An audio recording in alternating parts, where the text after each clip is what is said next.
बत्तीस वर्षीय कलिता माझी पिछले 2 दशकों से कई घरों में बर्तन मांज रही हैं, लेकिन अब जब बीजेपी ने अपनी सूची जारी की उम्मीदवारों की, तो आउसग्राम इलाके से जो एक शेड्यूल्ड कास्ट सीट है, वहां से इन्हें टिकट दे दिया। अब उम्मीदवार बनने के बाद कलिता को ये नहीं समझ में आ रहा था कि वो जिस घर में बर्तन मांजें वो करें या फिर घर लौटें।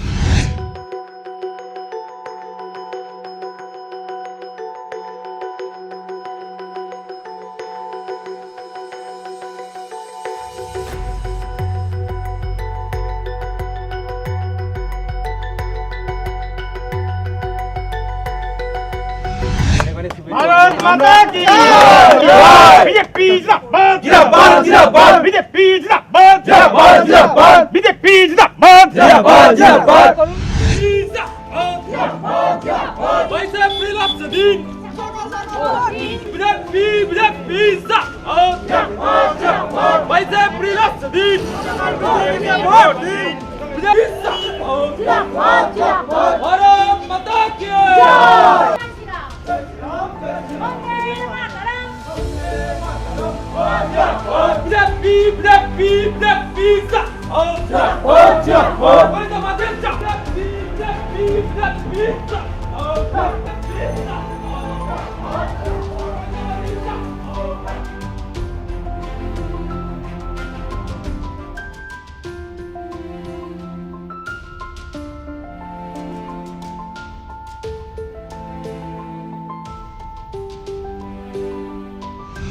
ये घर है, घर के जो हालात हैं, घर में अगर कुछ नया है तो सिर्फ ये पार्टी का झंडा, जो कलिता कहती हैं कि उन्हें पूरा विश्वास है आने वाले दिनों में আপনার ভরসা আছে যে আপনি জিতবেন, জিতলে কি করবেন প্রথম কাজ?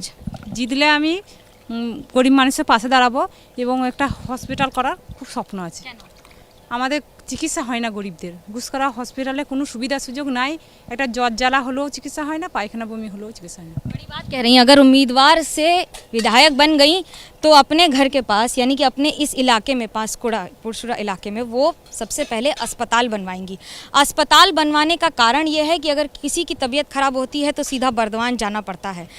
घर का हाल क्या है ये अपने आप में बयां कर रहा है कि कलिता ने किस तरह से ज़िंदगी बिताई है। लेकिन चुनौतियों के साथ चुनौती को ही चुनौती देना कलिता की अगर खासियत है, तो उन्होंने इस चुनौती को भी अपने साथ ले लिया है। अब अगर कुछ इंतज़ार है तो कैसे इस बर्तन मांजने वाली महिला, जो पिछले 2 दशकों से एक किसान की बेटी, एक प्लम्बर की पत्नी और एक माँ जो अपना घर चलाकर किसी तरह से जीवन यापन कर रही थी, अब इंतज़ार कर रही है जनप्रतिनिधि बनने का। क्योंकि अगर कुछ है मुमकिन तो वो ये कि उम्मीदों पर ये उम्मीदवार कायम है कि कम से कम जनता साथ देगी, लेकिन इसका फैसला वोट देकर तो जनता ही करेगी। नरेंद्र मोदी जिंदाबाद जिंदाबाद। नरेंद्र मोदी जिंदाबाद जिंदाबाद। बीजेपी के वोट दिन वैसे फिलहाल सदीन। बीजेपी के वोट दिन वैसे फिलहाल सदीन। बीजेपी के वोट दिन जिंदाबाद जिंदाबाद। आपने जब सुना, जाना तो क्या सोचा, कैसे अब इनके साथ हैं, क्या है इस पर?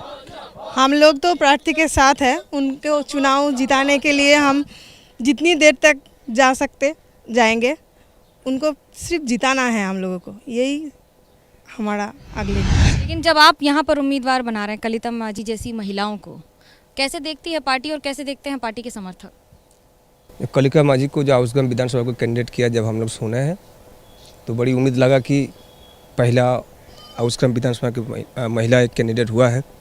सबसे खुशी की बात यह है और हम सब लोग की उम्मीद यही है कि जीतेंगे, हम सब मिलकर जिताएंगे। दरअसल आउसग्राम की एक खास बात है, आउसग्राम भले ही बोलपुर लोकसभा सीट में हो जो तृणमूल कांग्रेस के कब्जे में है, लेकिन 2019 के ही चुनाव के अनुसार बीजेपी दूसरे नंबर पर थी, सिर्फ 15,000 वोट से पिछड़ी थी इस विधानसभा सीट पर। ऐसे में वोटिंग परसेंटेज में टीएमसी और बीजेपी भले सिर्फ 7% का अंतर हो, लेकिन इस बार चुनौती बड़ी है और इस बार कलिता माझी जैसे उम्मीदवार जनता पर उम्मीद लगाकर बैठे हैं।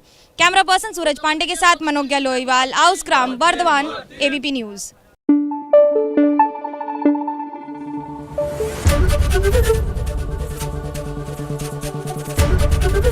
एबीपी न्यूज़ आपको रखे आगे।